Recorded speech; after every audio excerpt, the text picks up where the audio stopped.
Welcome to Flow Unleashed. I'm Cameron Norsworthy, and this is your podcast for human performance. It is amazing how, in practice, many elite contexts are using outdated, incomplete, or neurobiologically inaccurate approaches to achieve human performance. Under pressure, the body naturally becomes stressed, and we inevitably go into our minds, often overthinking, hesitating, making suboptimal decisions, reacting, or feeling anxious. But what if we didn't? What if something else drove our decisions and approach during these times of stress? To discuss, I've invited our guest, Dr. Pamela Seraphine, who's a global authority in neuroscience for high-stakes leadership, futurist keynote speaker, and author of Neuro Mastery. Dr. Pamela helps mission-critical leaders, elite performers, and innovators harness neuroscience to achieve sustainable excellence in the most demanding environments. She embodies the brain-body integration she teaches, bringing unique insight into rhythm, precision, and peak performance. We will also get to hear her insights about how she walks the walk personally and practically as a competitive sprinter and percussionist. So strap in as we discuss why performers suffer, the soul versus the brain, 5 domains of mastery, intuition versus trauma, the myth of the mind, pre-race performance state management, and lots more. Flow Unleashed. Welcome to the show, Dr. Pamela. Thank you, Cameron. Good to be here. I'm excited to talk to you because in many ways we do very similar things, and I'm always amazed at how people suffer with what they're doing. Owning the choice of what we do, doing what we love, doing something we're passionate about. Now that's a whole journey for someone to get there. But once we do make that choice, even if we make a choice that's aligned with what we want to do, what we feel our purpose is, it can be an arduous process. That journey to high performance isn't always as we dream. Since you're dealing with this so often, what do you see as those hiccups? Why do so many performers suffer in that process? Well, that's a great place to start because we have to address that because that's so common in high performance. And I want to assure everyone that's listening, it is not because you're not motivated enough or not resilient enough or not mentally tough enough. It's because the high performance models that you're likely using are outdated, they're incomplete, and they're neurobiologically inaccurate. Because most of them were designed far before we even knew how the brain actually operates under chronic stress, high pressure, high risk, let alone unresolved trauma. So now we have all these high performers, and it doesn't matter how high up the food chain you are, I promise you. It's your brain that is controlling the show. And if you don't know how to master your brain and get it to work to your advantage, it will cause so many problems and it will make you suffer and you won't even know that it's happening to you. Like that's how dysfunctional the brain can be. And yet here we've been taught that it is the mind. So we're going to have a chat about the myths of the mind because that's been around for centuries and that's doing a lot of damage to high performers and high stakes leaders. And before we go into, I guess, new ways of operating, for what reason do you see and understand that the mind gets in its own way, or we get in our own way, or we try so hard to perform but end up shooting ourselves in the foot? No, I think the problem is that the model of our sense of self is incorrect. The old model that you are your mind is so incorrect at an epic level. And that's what's harmful, is because, like I said, for centuries we've been taught this, and there's no way that you are your mind. Your mind is derived from your brain. And over time, these models, the psychological concepts, that didn't have to be tested through neuroscience. They just continued decade after decade without really looking at the facts of how the brain is creating the mind. And so this narrative that you are your mind, like how destructive is that?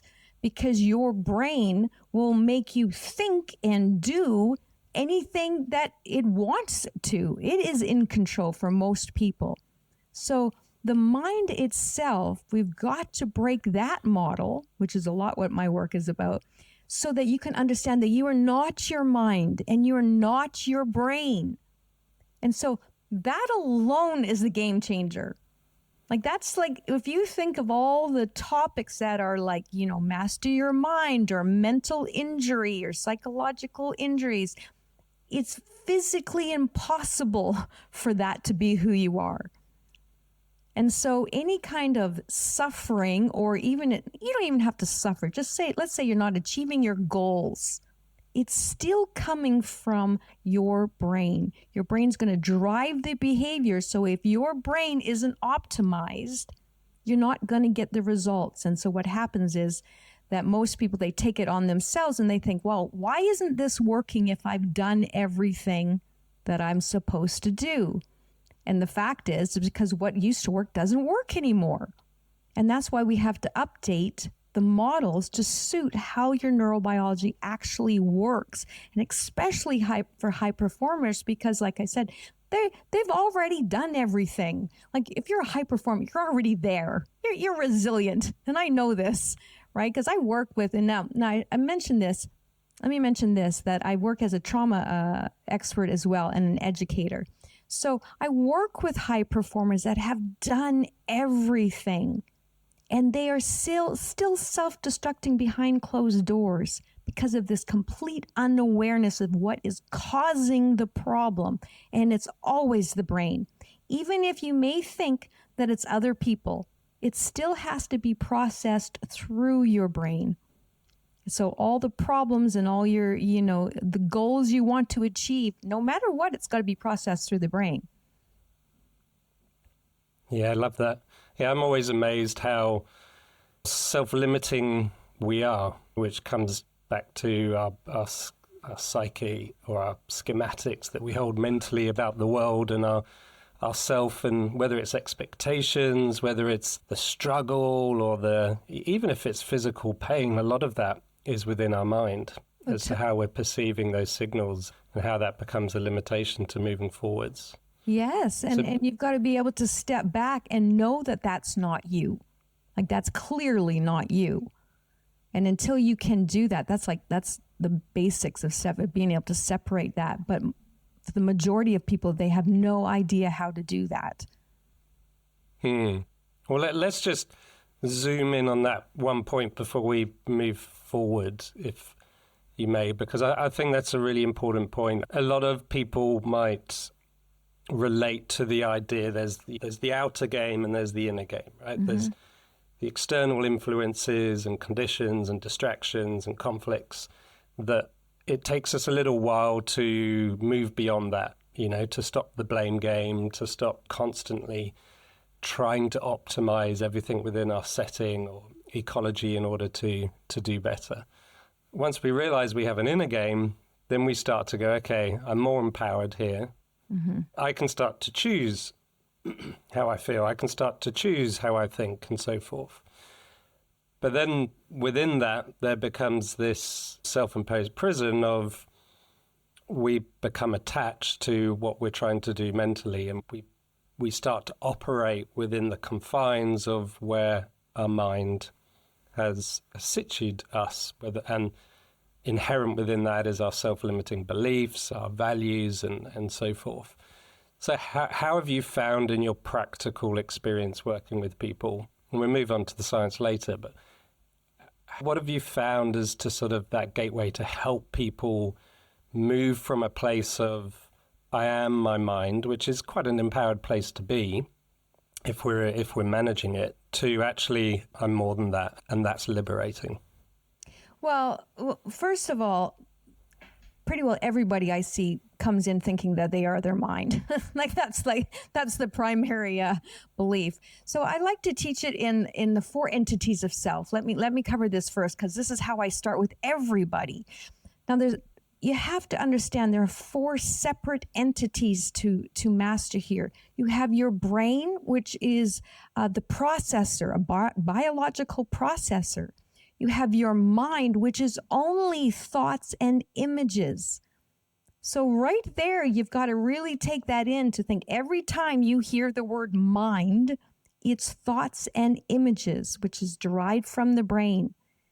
Then the 3rd entity is your body, which is your regulator, right? Your physiological regulator.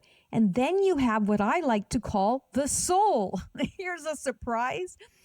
The 4th entity. Now, this is the commander of self. Now, you can call it what you want. You can call it your authentic self, your true self, your spirit guide, your godlike self. Doesn't matter what it is. But you have to understand that there's a chain of command of the inner world. And the soul, or whatever you want to call that commander, is the one that commands the brain to work to your advantage. So it has to command the mind to change the brain. It has to command the body to change the brain. But it all has to work together.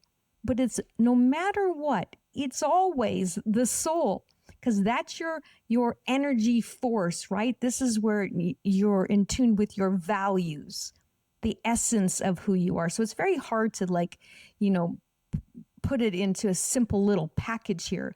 But most of the times that people come to see me, and like I said, they're high performers. I work a lot with first responders, and they come in suffering. They don't even know that they have a soul anymore.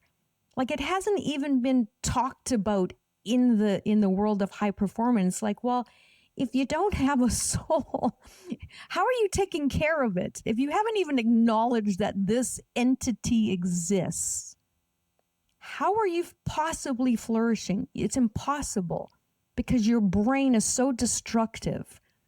So that's the very first thing I teach. And once they have an epiphany, like, well, wait a minute, if I'm not my brain and I'm not my mind, maybe there is a separate entity, right? And if you want to call it commander, then call it the commander. But you have to understand that something else has to command the brain. And you have to be able to build that entity, which I like to call a formidable soul, because it has to be so powerful, so much energy, that it allows you to stay in conscious command of your brain at all times.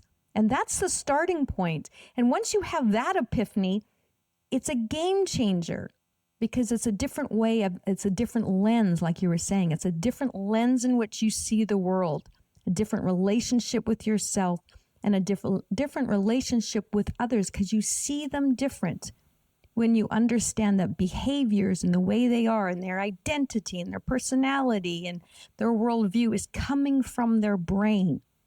And a lot of times they have no idea that they can even build a formidable soul.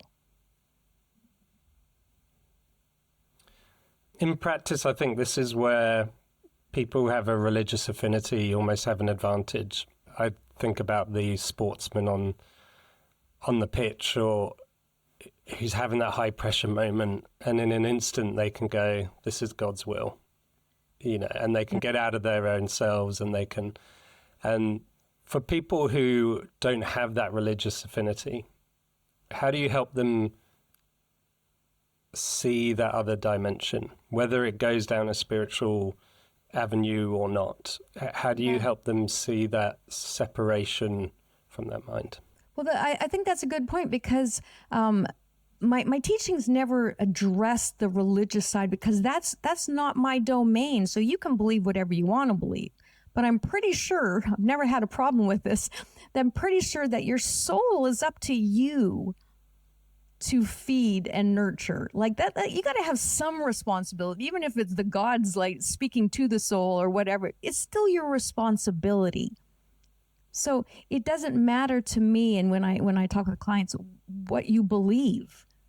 It's just that it's your responsibility to take care of it and to nurture it. And usually it's done with things that are difficult, which is completely different what them people think. Like you can go to a church, or you could go whatever you do in a spiritual practice, but your soul, the energy, your essence of self, you need to work at it. Like you usually, what you're drawn to, what feeds your souls is usually very difficult. Right? It isn't like self-care is different than soul care mastery. And it takes that knowing what your values are, for one thing, because your soul knows what your values are. Your brain will go against it. So you've got to really tap in to this acknowledgement of this other entity and start to build that with personal responsibility. And you can tell the difference because your energy will tell you when you're drawn to something or you want to do something. Like even with your podcast, and I don't know you well, but there's part of you that is drawn to this. It's speaking to you. It's work, right? But there's something still there. And same with sports or whatever it is. And me as a musician, and because I'm a musician, that's different too, right? Because I'm like, well, how do I not have a soul? My music would be terrible if I just played without any soul, right? So that embracing in that is just so normal.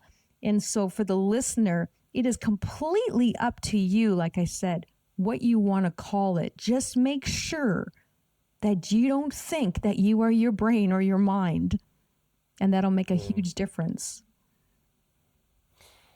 Yeah, practically the image that comes up there when you talk is I'm on the tennis court and I'm returning the serve. And instead of the mind games of, I've got to do this, should I do this, I better not mess up, I'm good, I've got this, all that kind of cognitive affirmation and cannibalism, so to speak. Yeah. There's the framework of, this is an opportunity to express myself here. Yeah. And I'm curious, within your model, how do you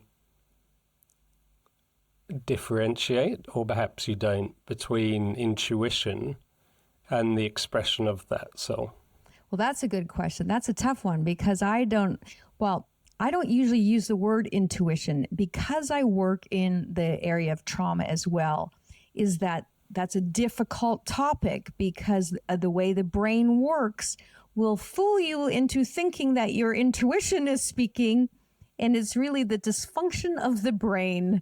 And so I like to take that out and separate that. So you still have to base it. Just because it's your soul doesn't mean you don't base things on facts, right? There has to be still facts involved. You still have to think with analytically and rationally and logically, and your soul is supportive, like it is part of it.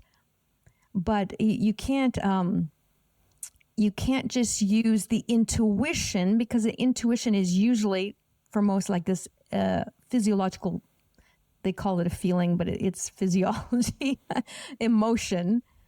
And if you have had any unresolved trauma, your brain is going to misfire and give you the wrong information. And a lot of people take that as intuition. And so that's very complicated. So that's the first thing I kind of like, well, let's pause on the intuition for a while, can we? Because you got to be really advanced to be able to go past that, right? Past all the recovery and in control of your brain, be able to understand it. And then get to the point where you go, well, maybe this is my soul, which you would call intuition. Maybe this is my soul speaking.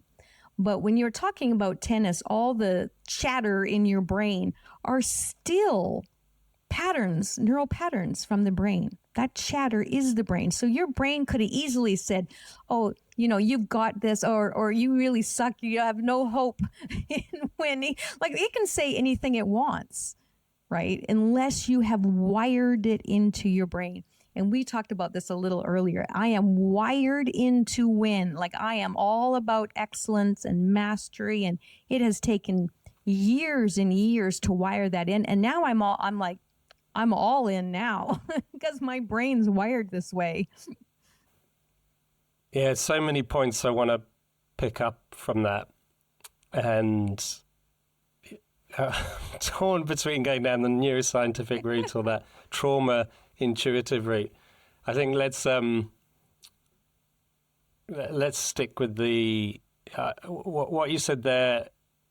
I felt was really important in terms of we become aware enough to listen to ourselves and go, actually, what do I really think? Trying to get over our automated scripts, our automated patterns of thinking and behavior. Mm-hmm. We listen, we try to be mindful, we try to become present, and we go, what do I really feel here? And then let's take a relationship example. Mm-hmm. Am I really attracted to this person? Do I really think I should say yes or no?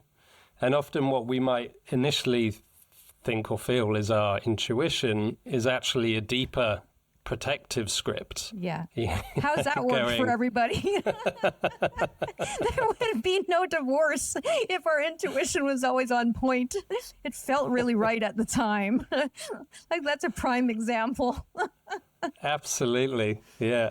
It's and it's so powerful. We can be stern in our belief, and resolute in our decision making, when in fact it's actually just a protective mechanism kicking us in, or a pattern that keeps us in a safe mode because we're used to dealing with that kind of relational dynamic. And even if it's not helpful or healthy, we engage because it's familiar. And yeah, it's all neurowiring that way. It's all conditioning. So it doesn't matter if you're like really attracted to someone and they turn out to be terrible for you.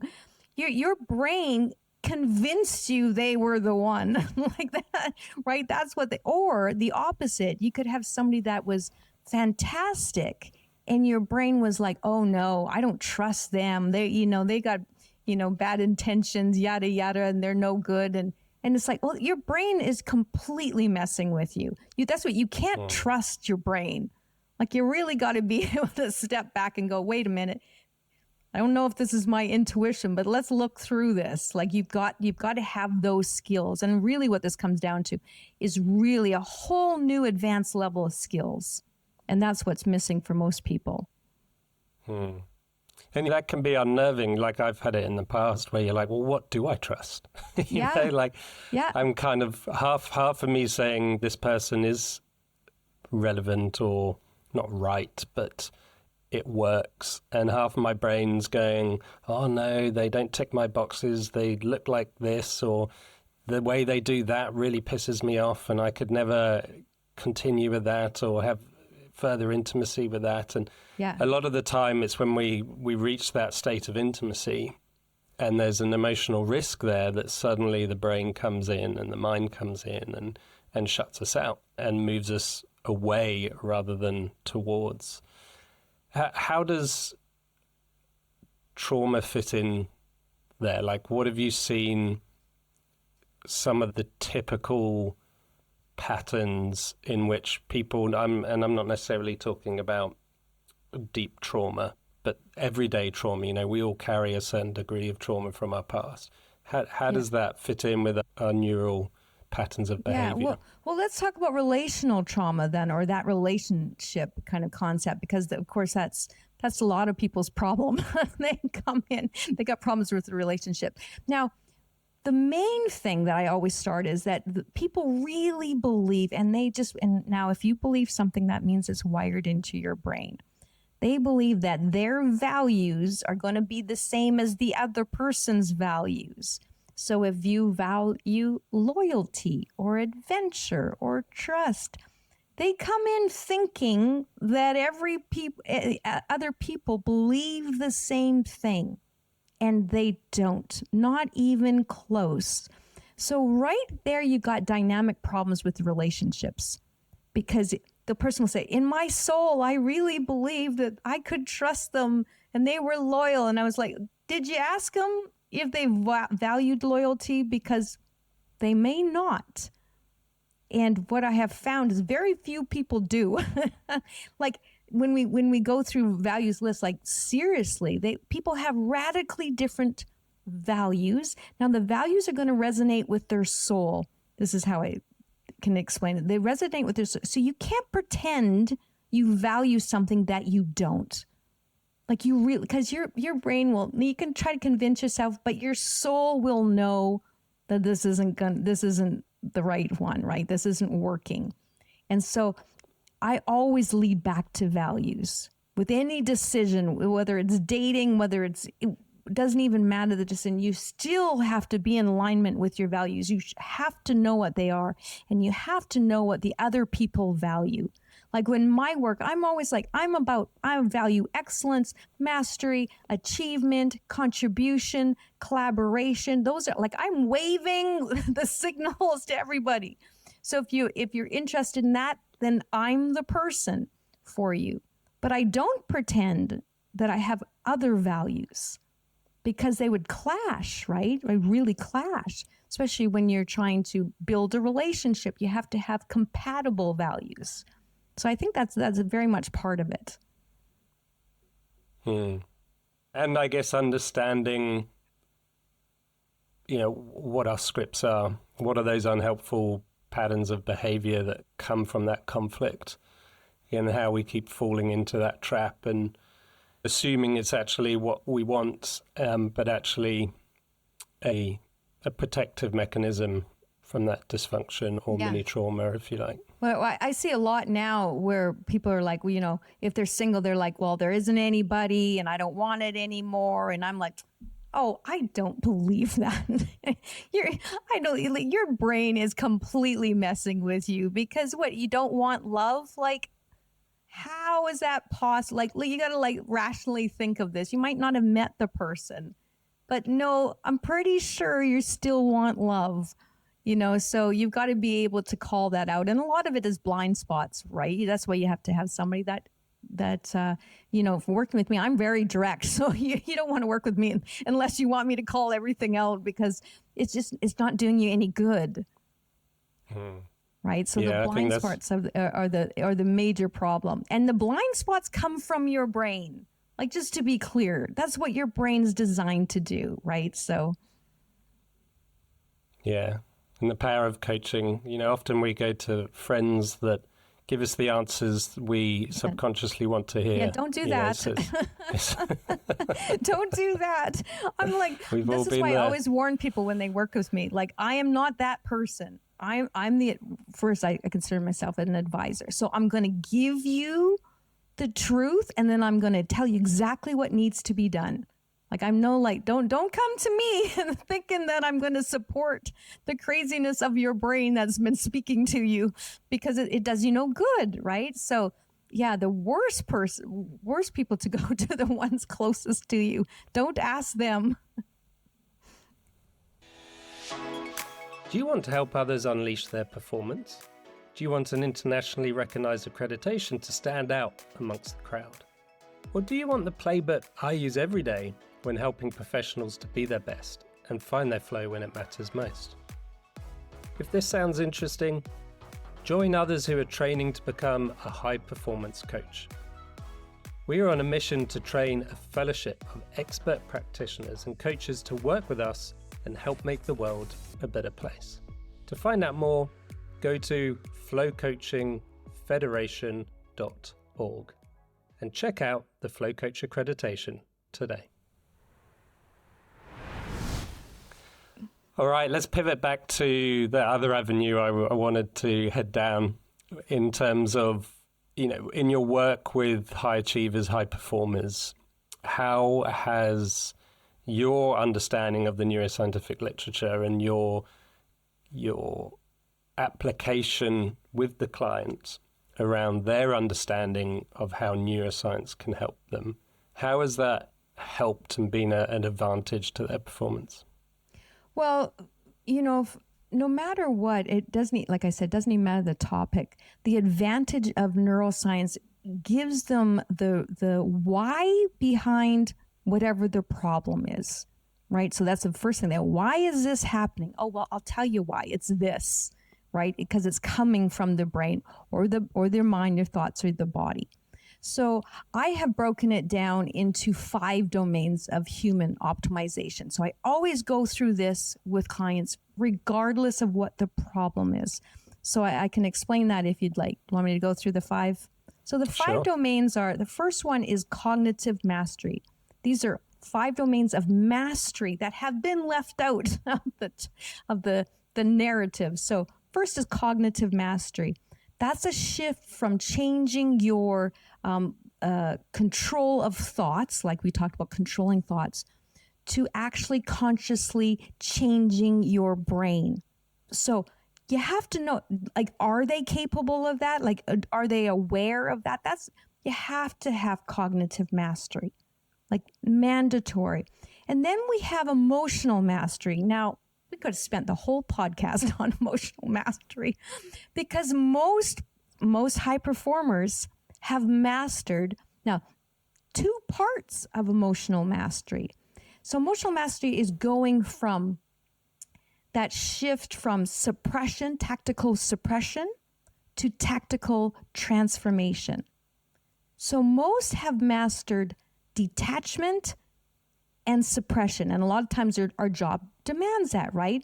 But they left out the other 2 primary principles, which is processing and expression. You can't master the first 2 principles and leave out the other, because you are going to suffer at an epic level. And that's what has been happening, right? They've just really leaned into the narrative of just suppress and be tough and, suck it up and just keep going. It doesn't work like that. Like, it's physically impossible. So you've got to learn to process and express. And now that led down to the path of people thinking that express means you have to talk about your feelings. And that's not true. There's nonverbal healthy ways of expression, right? So that's a whole other domain. So that's one part. So next is mindset mastery. Now this gets all the street cred. Everyone's talking about mindset mastery. But really, you've got to change from just that perception of being able to change your perceptions to a rewiring of future identity. Now, that's a huge topic, is identity, which I'm a big believer in. That's everything. You got to change your identity. If you want to elevate in high performance anyway, you need a new identity. And now there's somatic mastery. Now, this is also very confusing. This is the difference between just being disconnected from your body and learning to decode the signals coming from your body. That's absolutely mandatory. You've got to strengthen the brain-body connection. There's no way around that. And then the last one is the difference between self-care and soul care. And that's what I keep touching on. It's like self-care is that's for beginners. Like high performers, you better have self-care, but soul care is much deeper. So when I see clients, doesn't matter what they're dealing with, you still got to be able to address the 5 domains. Like, are you even in the mastery stage yet? Or did you not even know that these exist? Because the neuroscience is backing all of them. So none of this is just a psychological concept. It's got the science that's going to back up how to master these topics. And that's a huge, huge piece that is missing in all of those. And most of the times people just have mental toughness and resilience. They just kind of group it together. And I'm like, well, there's a little more to it than that. And let me say this, I don't teach anything I haven't mastered. So I have spent years mastering these topics. So I live this. And it's different. Like, I'm not just, speaking to speak. I'm like, oh no, I'm on the other side. Yeah, if you're drumming and your athletic competition perhaps a little bit later, but I just want to come in about needing that switch in identity as being hugely important. What did you mean by that? So the idea of creating your future identity is a belief you got to hardwire into your brain, without a doubt, because we have this opportunity. Now that once you understand that you can master your brain, you have the opportunity to become and do whatever new person or future self you want to become. So when I work with people, I always do 90 days at a time. I'm like, you create a whole new you in 90 days. It's like just condensed. And this is, I have it so dialed in. I'm telling you, it has been field tested so much. It is dialed in. You are a different person at the end of 90 days. And I do the same thing with myself. And so, for one thing, the 90 days, the third quarter, I had just started in Masters Sprint in the 150 meters.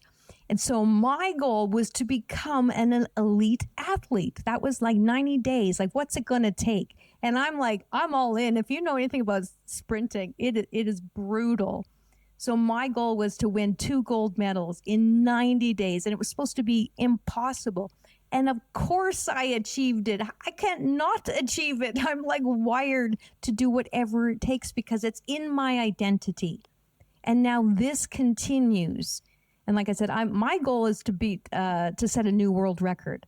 And so I am pushing every day and including all these other domains in that to achieve that goal. Now, the trick is you have to be really good at not caring what other people think of you. Like, you've got to be, I'm more than willing to be humiliated. Like, this is not anything new for me. I will do anything to achieve that goal without compromise. Now, that's a big part of my work. I do not compromise my values, and health being one of them. And so that push of a new identity and new goals is incredibly important. And it's so, you're just limitless. I promise you that most people, you haven't even tapped in to like even the smallest percentage of what you're capable of. I don't think people have it all yet. And I imagine from the work I do, when we look at identity, often there's a narrative about stripping it back. You know, we become so attached to our status, our name, you name it, our memories, what have you. But when we strip all of those away, we're still who we are. And we have that subjective sense of self. I imagine in your words and models, understanding the essence of our soul and the values that spring from it are so important in terms of then forging that future self you talk about. Yes. Yeah, absolutely. It's always to create a new identity. It is a battle really between your brain and your soul. It's like, what is possible?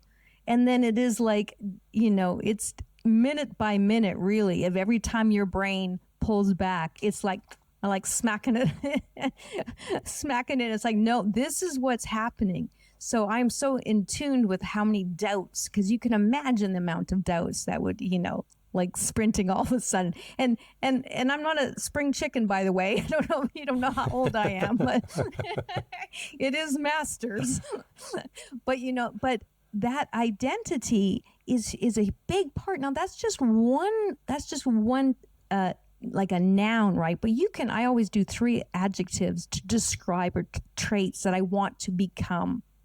And that's a big part is what is that person like? And then having to do that constantly, daily, minute by minute of becoming that person. And that philosophy has been around for a long time, but it was never incorporated how much the brain will try to destroy any chance that you have of upgrading or evolving yourself. And so I've really tied that into it. So how do you suggest, if someone's listening to this and going, okay, I'm with you, how do I find that new identity? How do I spend time with the expression of my soul? How do I get to understand my soul a little bit more? I understand it cognitively, I felt it experientially. What are some of the practices I can do to further that? Well, first of all, I did write the book on it.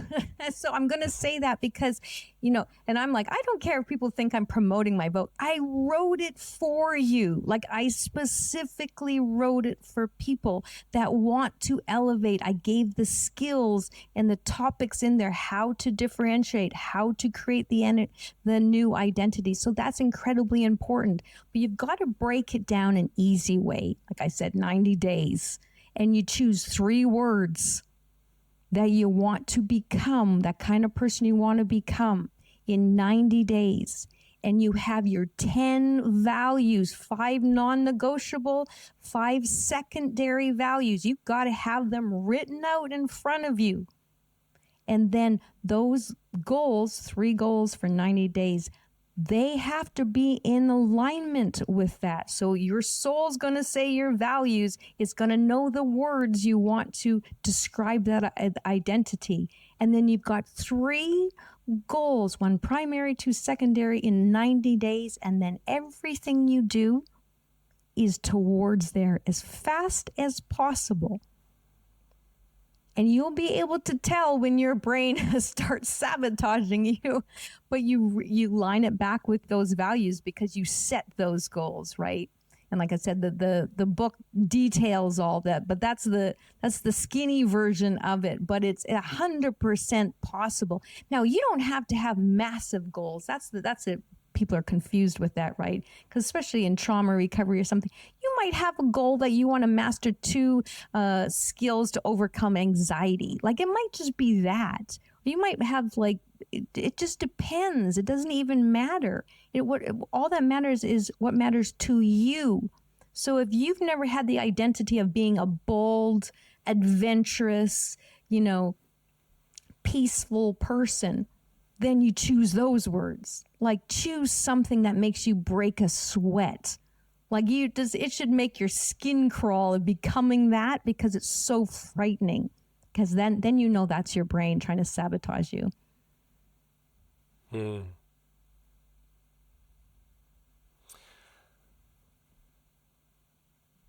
Just to pick up on that last point, how many times do you see people go through that rebirthing or re-identification process to find who they are? Because I imagine on the first time of doing it, we might be quite swayed subconsciously. Or, as you said, go to another opposite end of the paradigm in order to then find out what resonates or not. Mm-hmm. Well, as far as the choosing the identity words, that makes people very nervous, right? Because they're usually, you got to choose the opposite. So sometimes it's like, well, let's choose a little bit closer. Like you don't want to be go from, doing brilliant if you have very low confidence or something. So you might want to taper it so that you can achieve that. But at the end of the day, when they work through, and I've just done it so many times with people, they're so blown away that this works. I think that's the most shocking thing. They think, how did we not have this information sooner? Right? Because when something works and it's so paradigm shifting, it's very hard for their brain to be like, wait, I had the answer the whole time. So that's more shocking for people than anything else, which is because any kind of a lot of times for people, any kind of happiness and progress and, any of the positive emotions they're so not used to. So that spooks them, which is, so that's what's really tricky, right? So they get results and then it just freaks them out because it's working and it's only been 2 weeks and then they go, oh, I know, they shrink back into themselves. And so that's the hardest thing is going, oh no, every time you start to break a sweat and may want to run the other direction, even in good news, then it's your brain trying to sabotage you, without a doubt. And why is that? Why are we often more afraid of our light than our darkness? Well, because you've never experienced it like that for most people, that much. And you can see for me, I have so much vitality. I got to tone it down just to stabilize around others because people aren't used to seeing it. Especially, I have a long history of trauma. I want to make sure the listeners know this.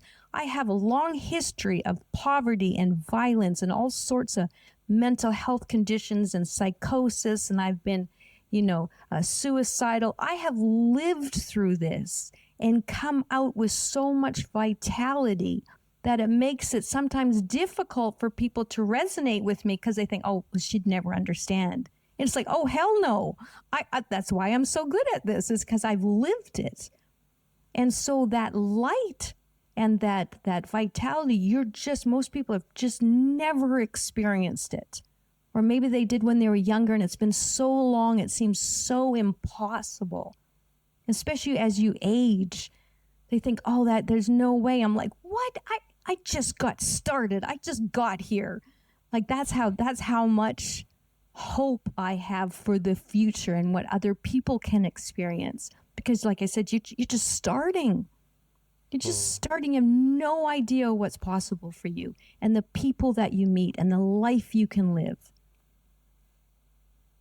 Like, to me, that's just so exciting. I don't know how I get out of bed in the morning. I'm like, oh, thank God. Like the best is still to come because the past was so terrible. And what's been facilitative for you on your journey? You're going from that dark place towards the light and the vibrancy you have now. I'm imagining there's been a fantastic coach there, a number of different therapies, and what have been those sort of supportive pillars that have helped you stay on that lane rather than getting sidetracked or pulled back? It really has been my education, because I went in very late, in my late 30s, back to school, which is very late. So I came in as an adult as a single mom with 3 young daughters. I was in a different place. And in the darkest of times is actually when I discovered neuroscience. And my first professor was the one who had said to me that your brain can be so destructive and it can even cause you to want to end your life. And at that time, I didn't know anything about it. And so when I was very suicidal, I remembered at that time what he had told me. And that's when I had thought, and like it was epiphany, that maybe my soul wanted to live and my brain was doing this to me. And that changed everything. So I dove in that direction. And then that just kept growing and growing. So it really was the education. And then I applied everything. So I tested everything. And it wasn't like I just got out of the darkness and everything was brilliant. It doesn't work like that. It took a long time to master these skills. But without a doubt, it actually was that. So I give full credit to the education, which is probably why I'm so passionate as an educator, because I'm like, well, you don't have a chance unless you actually know the answers here. So that's very meaningful work to me, for sure. Getting back into education, I was lucky enough to have the privilege to have the time to study in my later years and did my PhD when I was slightly older than the average person. It also helps that beginner's mindset, the curiosity, the interest, which breathes into everything that you do. I feel like that having a continual form of learning in life is so important to my mindset anyway. Yeah. And I'm sure you likely discovered too, because you went in older, you weren't, like I wasn't afraid to challenge the status quo.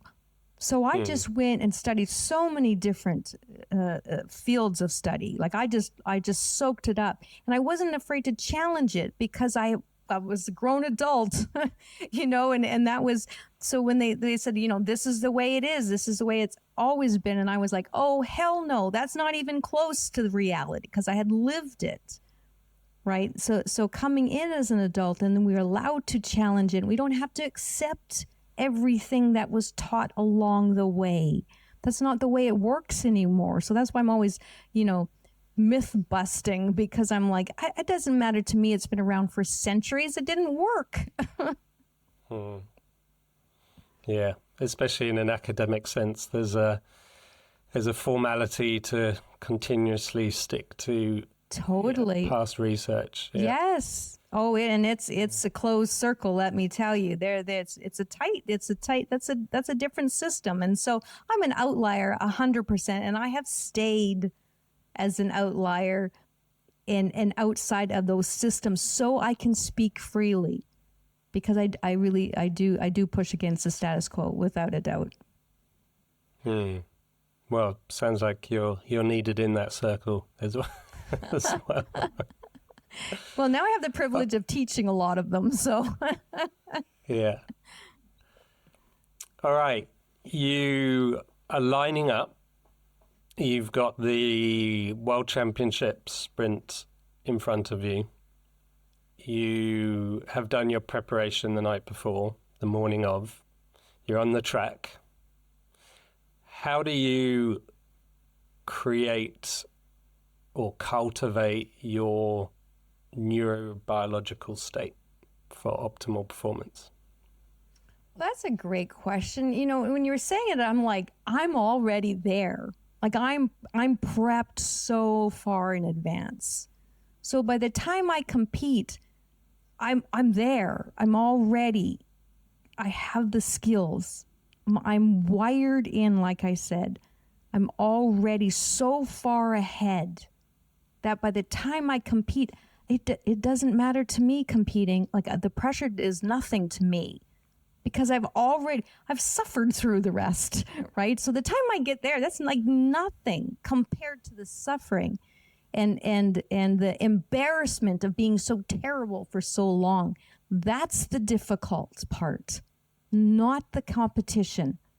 For sure. It's allowing yourself to be humiliated and so terrible at something and go through all the pain that you have to go to become strong and fast, which is excruciating. So the time I compete, it's nothing. I'm telling you, that's like small potatoes compared to what I went through.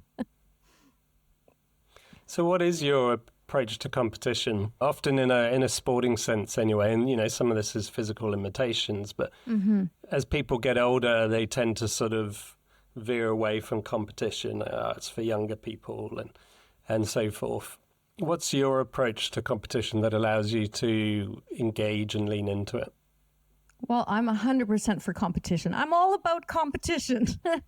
I think it's such a positive thing. Like we have got to take back, I don't want to say aging adults. That makes me sound really old. But as mature adults, we're taking back competition because there was never anything wrong with it. Right. And I'm a fierce competitor. Like I'm like, if you knew what was going on in my head, you'd think different of me. But that's okay. That's healthy. I'm also a good sport when I beat the other players. I'm also a good sport. But like I said, it's healthy.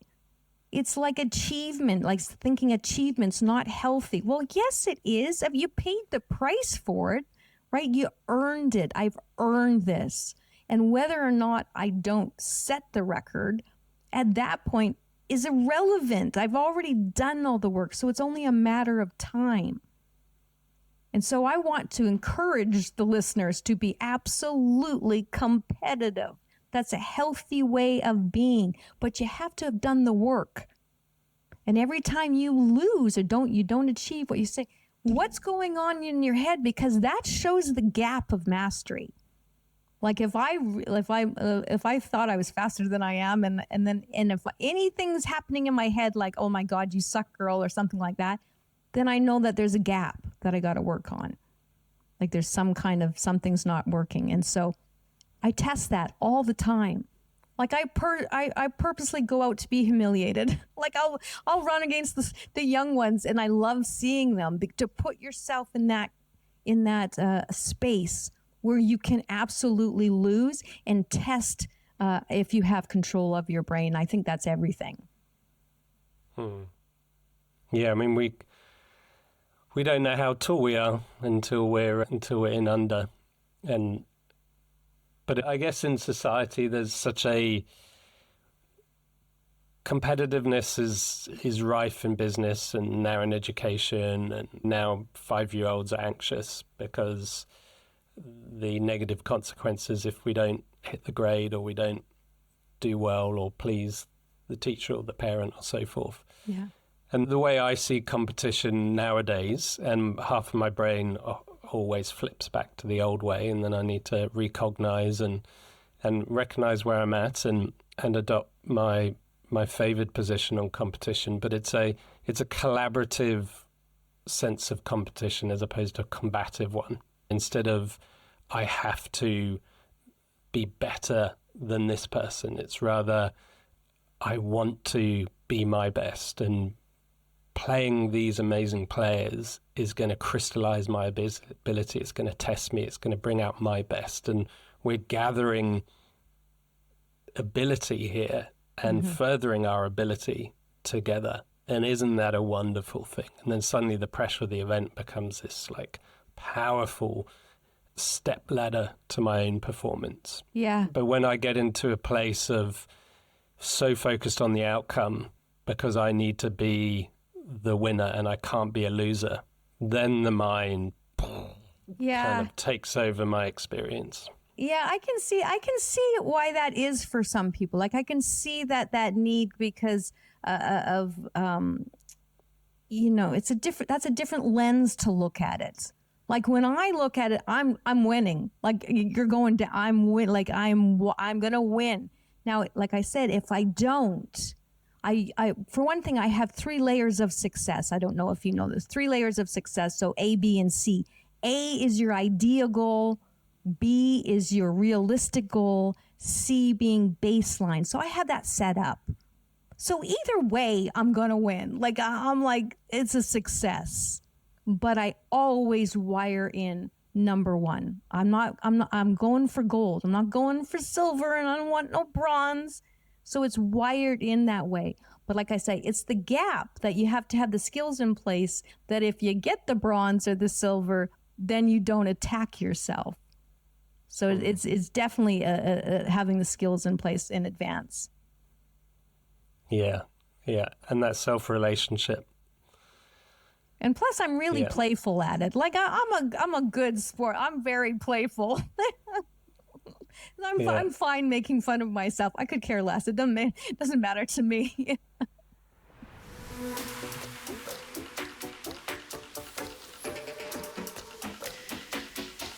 All right. Well, thank you so much for your time. It's been really interesting. And we always end the podcast with a couple of questions, a book or a film that has impacted your life. Oh, well, dare I say life-changing. I've got a good one for you. One of my favorite books, I know this might sound odd, but is called The Anatomy of Violence. It's the biological aspects of crime.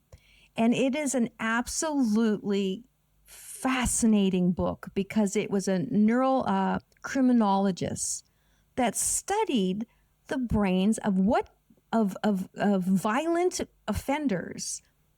And of course, he took in the biological parts, the environmental, the genetics, and what causes people to be so violent. And now we're not guessing anymore because we have the neurotechnology to see the brain. You can clearly see how the brain is different in these individuals. And that is a game changer because it allows us to see people that are doing maybe horrible things, violent things, different beliefs by their brain, the way their brain is structured and the way their brain is functioning. And to me, that was such a game changer in my life. I thought it was fascinating, like absolutely fascinating, because every single person in prison has changes in their brain, right? Because that's how they're functioning, of course, the structure and functioning of their brain. And that gives me a heck of a lot of compassion and empathy for human beings. Yeah, lovely. Time to flip the mic. All right, and to put me in the hot seat, a question for me. I didn't actually come up with one, so I got to think of one. I would like to know what you found most valuable about our conversation.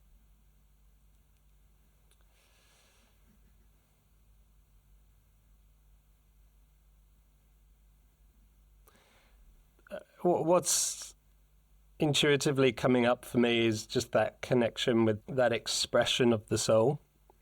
And so much of, even coaching as well, so much of our lives, or my life and others I speak to, are consumed with the mental side of things, right? Or the emotional side of things, or the physical side of things, and those modalities, we spend so much time there sometimes in good ways, trying to optimize and trying to understand, and all the time, I guess, overcomplicating what is actually quite simple. And just getting back in contact with that source, that kind of, it just allows everything to dissipate a bit more and become not so significant and more authentic and more lively and more vibrancy. There's a certain amount of time I spend each day and in conversations talking about moving to thinking of things in terms of energy, and that allowing us to straight away move beyond the mind and the physiology and to a place of abundance, to a place of effortlessness, to a place where limits, the normal constraints and the self-shackles we put on ourselves can just dissolve. And we're free, we're liberated to explore, right, and to express and to connect. And your take on it is a slightly different one, and it's refreshing and it's helpful, and just sitting with it and talking about it is liberating. It feels good to come from that place. I've got a tennis match this weekend, and I've been imagining myself, return at match point or at deuce or at the first point of the match, and being in that place and embodying that place. It feels really good. So, that little reminder is probably what's coming up for me. Wonderful. It's a beautiful thing, right? When you tap into that embodiment of it, it really is. And I wish that for you. I really do. In that moment, it's like that embodiment is just, that's incredible. Yeah. And I feel like if we can do it in those crux moments, in those moments of pressure, then the world's our opportunity, right? Totally. If we can then breathe it into our daily life and the smaller tasks where our mind doesn't want such a strong grip to control and to... Yeah, the crossover is there, isn't it? Like vitality for life is vitality for life. It doesn't matter what you're doing or at what time. It's an energy that is in you that is just vibrating because you've built it, you've cultivated it. And if we can use those challenges in our life as training grounds to help the rest of our life, suddenly it gives an attraction a bit more to put ourselves in pressure, to take that challenge, to do difficult things, to help make the rest of our life more filling and, as you would say, with more vitality. Absolutely. Well, thank you very much for your time, Dr. Pamela. Been great chatting with you. Thank you, Cameron. I appreciate it. I love chatting with you. And good luck with that world record. Thank you. Get it. Great. Thank you so much. Thanks for listening to Flow Unleashed. If you want to learn more about flow, I've recently published my book, How to Find Flow, with Blink Publishing. In it, I guide readers through Ready, Steady, Flow, 3 simple steps for high performance, resilience, and personal well-being. You can find the link to my book in the podcast description. If you like this episode, please subscribe, and the next episode will effortlessly drop into your playlist. Bye for now.